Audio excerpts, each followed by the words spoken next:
Pernikahan dalam Islam, kompetensi dasar 3.28 Menganalisis dan mengevaluasi ketentuan pernikahan dalam Islam. 4.28 Menyajikan prinsip-prinsip pernikahan dalam Islam. Tujuan pembelajaran 1. Setelah berdiskusi dan menggali informasi, peserta didik dapat mengevaluasi ketentuan pernikahan berdasarkan syariat Islam dengan tepat. 2. Setelah proses pembelajaran, peserta didik diharapkan dapat menyajikan paparan hikmah dan manfaat ketentuan pernikahan berdasarkan syariat Islam. Berikut peta konsep yang terdapat dalam inti materi pernikahan dalam Islam. Yang pertama ada pengertian pernikahan. Kata nikah berasal dari bahasa Arab yang berarti al-jam'u atau bertemu atau berkumpul. Menurut istilah, nikah ialah suatu ikatan lahir batin antara seorang laki-laki dan perempuan untuk hidup bersama dalam suatu rumah tangga melalui akad yang dilakukan menurut hukum syariat Islam. Yang kedua, hukum pernikahan. Hukum dasar nikah adalah mubah dan dapat berubah sesuai situasi dan kondisi seorang muslim sebagai berikut. Yang pertama, jaiz atau mubah, dasar hukum nikah. Yang kedua, wajib, orang yang telah mampu atau sanggup menikah. Yang tiga, sunat, orang yang sudah mampu menikah tetapi masih sanggup mengendalikan dirinya. Yang keempat, makruh, orang yang ingin menikah tetapi sanggup. Dan yang kelima, haram, orang yang akan melakukan pernikahan dengan niat yang buruk. Adapun dalil rujukan pernikahan yaitu pada Quran Surat Az-Zariyat ayat 49, Quran Surat An-Nisa ayat 41, Quran Surat An-Nisa ayat 1, Quran Surat Al-Qiyamah ayat 39, Quran Surat Ar-Rum ayat 21, Quran Surat An-Nur ayat 32, Quran Surat An-Nahl ayat 72, Quran Surat Fatir ayat 11. Rukun dan syarat pernikahan. Yang pertama, adanya calon suami beragama Islam, atas kehendak sendiri, bukan muhrim, tidak sedang ihram haji. Yang kedua, dari calon istri beragama Islam, tidak terpaksa, bukan muhrim, tidak bersuami, tidak sedang dalam masa iddah, tidak sedang ihram haji atau umroh. Adanya wali mukallaf, laki-laki merdeka, adil, tidak sedang ihram haji atau umroh. Adanya dua orang saksi, Islam, dewasa, sehat akalnya, tidak fasik, hadir dalam akad nikah. Yang terakhir, adanya ijab dan qabul dengan kata-kata nikah atau yang semakna dengan itu.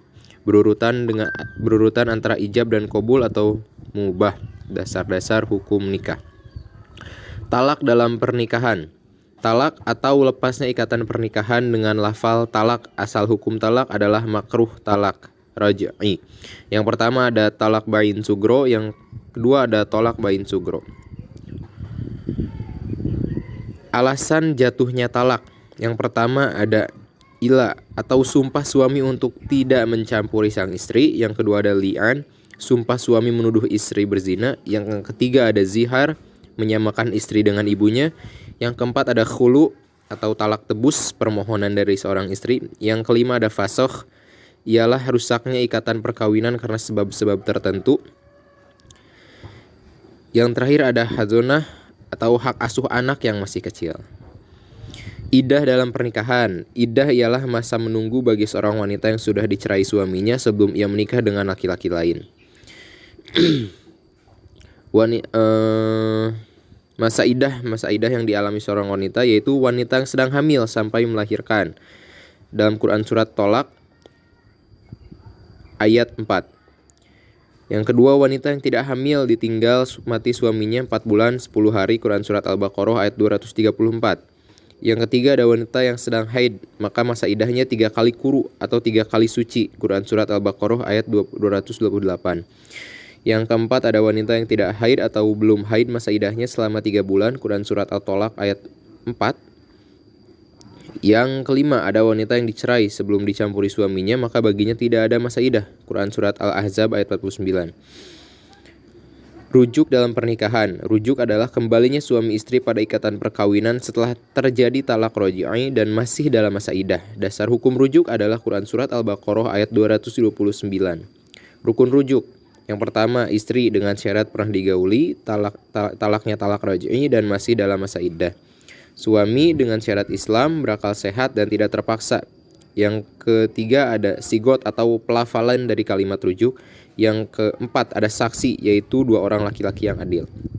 Hikmah dari pernikahan. Yang pertama, pernikahan memenuhi kebutuhan seksual yang sah. Yang kedua, pernikahan memuliakan anak, memperbanyak keturunan, melestarikan hidup manusia, serta memelihara nasab. Yang ketiga, pernikahan menumbuhkan naluri kebapaan dan keibuan. Yang keempat, pernikahan menimbulkan sikap rajin dan sungguh-sungguh. Yang kelima, pernikahan akan mempererat tali kekeluargaan yang dilandasi rasa saling menyayangi sebagai modal kehidupan masyarakat yang aman dan sejahtera.